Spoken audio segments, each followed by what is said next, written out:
Hey everyone, welcome to another match of Temur Hatching Delver. Today we are playing Rakdos Burn. Should be an interesting match. Let's see how it goes. Slow start it seems. Alright. So our opening hand is... it's keepable only because of Serum Visions, I think. Although I probably would have kept it with Delver of Secrets in hand as well. So Goblin Guide comes down, shows a Force of Negation, which is actually not a bad thing to see. Unfortunately, we're going to deal ourselves some damage with Breeding Pool, but I can live with that. Force of Negation is going to be pretty good because, well, obvious reasons. We're going to be able to counter a spell that we don't want, although we don't really want to counter small impact spells like Lightning Bolt or something, but we'll see. I mean, we do want to protect Delver of Secrets, so... Let's see what happens. Goblin Guide might help us here with lands. So what does Goblin Guide reveal? Reveals an island. Thank you very much. I'll take the 2. And I'll do... Oh boy. Okay. So our opponent did not cast any other spells. Our Delver flips. And our opponent allows us to play our second land. So now we can protect it with Mana Leak potentially. We're not going to do anything yet. So I could have cast Hatching Plants. And then next turn, Crack the Earth. But I mean, I have no red source anyway. Looks like I wanted to keep my mana up for countering potential removal, which I kind of saw coming with the lands being untapped. But looks like it doesn't come. This is going to be pretty good. Our opponent pays another 2 life to play another shock land, and they're going to Lava Spike us. We'll allow that to go through because we want to counter something like this. So I will Mana Leak that. It will not go through.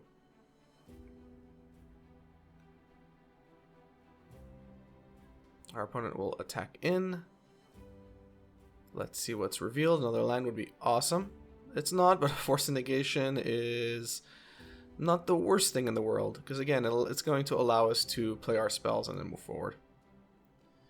And not worrying about countering. So yeah, here I decide to play Hatching Plans. Again, I don't have red mana, so I have no way at the moment of sacrificing Hatching Plans or destroying it, putting it to the graveyard, but it looks like this is the route I decided.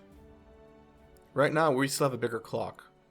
So okay, well, not anymore. Second Goblin Guide comes down. This is going to hurt, but we do have 2 counters. Technically only 1 because we don't have a second blue spell to pitch to. Let's see what Goblin Guide shows us. Give us a land. That would be nice.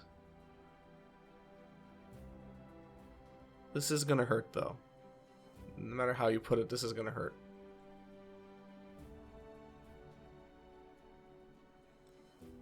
So we are waiting for the triggers. So a land. And it's not a fetch, so we could just play 2 life. And that's actually pretty good. Although we are down to 5, I am not too concerned. So I'm almost certainly playing Stomping Ground. But here, see, the tricky thing here is if we pay 2 life, play Stomping Ground, we are dead.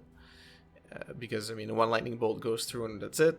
Now our opponent also has 2 creatures. I mean, we have... Okay, Lightning Bolt would have been... Lightning Bolt can actually be useful here. But we won't have any way to cast it. So I actually don't see how we can survive this. Scalding Tarn. Ugh. Yeah, I put them both at the bottom.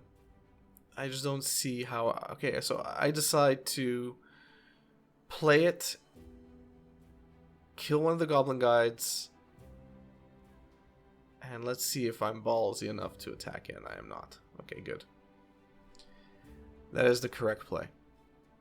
So I took a risk there. Honestly, our opponent can do a million different things to win here. So Goblin Guide triggers. We see another Crack the Earth. We drew way too many Crack the Earths here.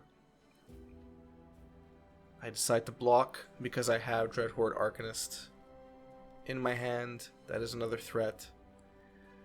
Let's see what happens.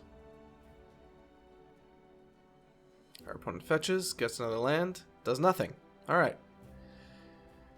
So we have way, way, way too many Crack the Earths, but it looks like I decide to take a gamble and crack Hatching Plans.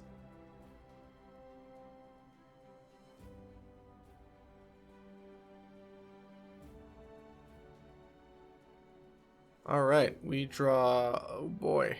Alright, I mean, listen, at this point, we go down to one life,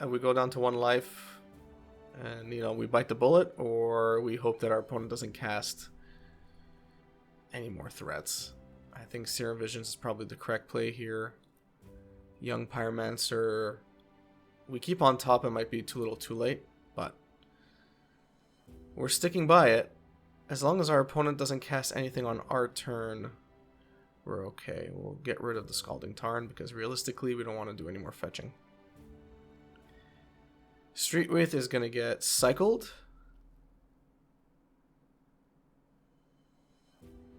Alright, we live another day. So now what do we want to do? We can actually do a lot, but we have to be careful. So Young Pyromancer probably makes the most sense, because we can start creating bodies to act as chumps. Lightning Bolt. So Lightning Bolt, that one's definitely getting countered, and we have to pray that it's the only Lightning Bolt they have. If they have another one, it's over. They don't. Good. Excellent. In that case, I think we are in good position here. So we have to keep... Let's just attack in. So we have to keep a certain amount of mana open here. So if I cast Dreadhorde Arcanist, we can't cast Delver, because we need that mana. And this was a risk, by the way, because they could have cast something at the end of our turn and we would have had nothing.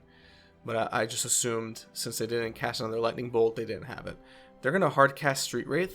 I don't think it's going to be enough, because next turn we're just going to attack in with Dreadhorde, bolt them, and we win. So I'm just going to assume our opponent didn't have anything. Just going to attack in, Lightning Bolt, we win. Alright, so we managed to stay at 3 life.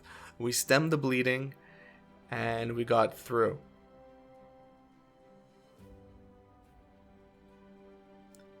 I don't think anything they do here. They're tapped out. They have nothing to cast. We're going to win. It's a good game 1. Came down to the wire, but we got it. We got there. Even though our starting lands, well, were few and also in the wrong colors. And we win. Alright, cool. Sideboard time. So we definitely want Life Goes On, because we need that life. Veil of Summer, I didn't see too much black removal, and I think Veil of Summer would be a waste here.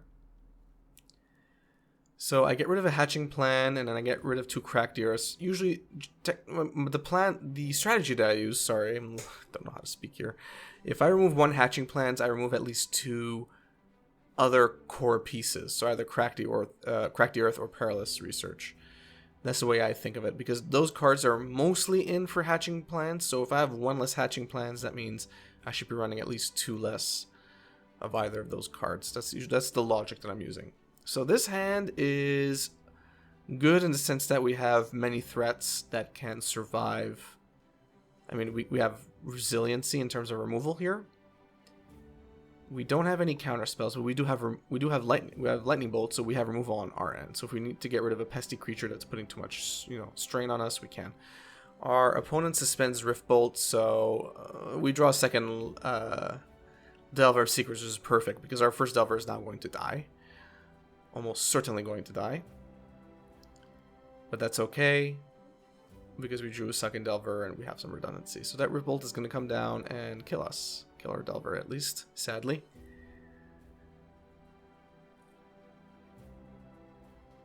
There it goes. It's okay. We'll survive.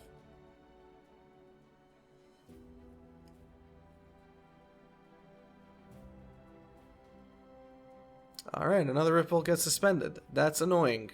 Lava Spike comes down. We're going to lose 3 life. That's okay. Okay, so another Ripple comes down. Brutal. We do draw a second Lightning Bolt, which is nice. So the question here is, who dies? Do we put Delver out again, inevitably eating a lightning bolt, a rift bolt, or do we put down maybe Jol Rael, have it die? It looks like that's my plan. It's sad, but Delver of Secrets does have more value here than Jol Rael. They both equally die to most of our opponent's removal, or if not all of our opponent's removal. So be it. Our opponent might not see Jol Rael as a threat and just hit us instead, although I doubt it. Yep, okay. That's what I figured. So Jol Rael eats the Rift Bolt. That's okay. Vexing Devil comes down. I will not pay the 4 life because I can kill it next turn.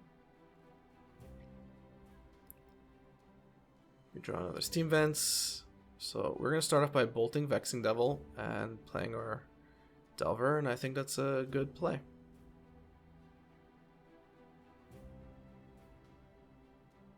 Goblin Guide. Alright, I welcome Goblin Guide. Flip. Oh, I'm sure our opponent did not want to see that. So let's attack in for 3. I'm surprised our opponent didn't attack. That was kind of weird. It's not like we were going to block him with our Delver. I decided to pay 2 life for Steam Vents there, which is... I don't know why I wanted to do that. I understand that I want to keep removal open, but I'm not really afraid of Goblin Guide right now. So it seems like it's kind of overkill to do that.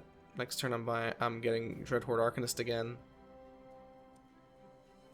I suppose my thinking here is I wanted to bolt on their turn, so that next turn I could do Dreadhorde Arcanist and target Lightning Bolt. Our opponent is going to fling Goblin Guide at us instead, and we're going to cast Life Goes On almost certainly and gain 8 life here. So that's going to be great. I think that would pretty much end the game at that point. Because if we gain 8 life, we are way ahead. Our opponent is running out of gas very, very quickly. And now we're going to play Life Goes On. Technically, we could target Life Goes On next turn as well, gain a 4 extra life. Yeah, I think our opponent saw that. So that was interesting. I mean, we did good. We did good. Listen, we did good game 1. We stuck in there. We had removal. The deck did what it, was designed to do, which is survive long enough to be able to do enough small damage with your creatures and win the game.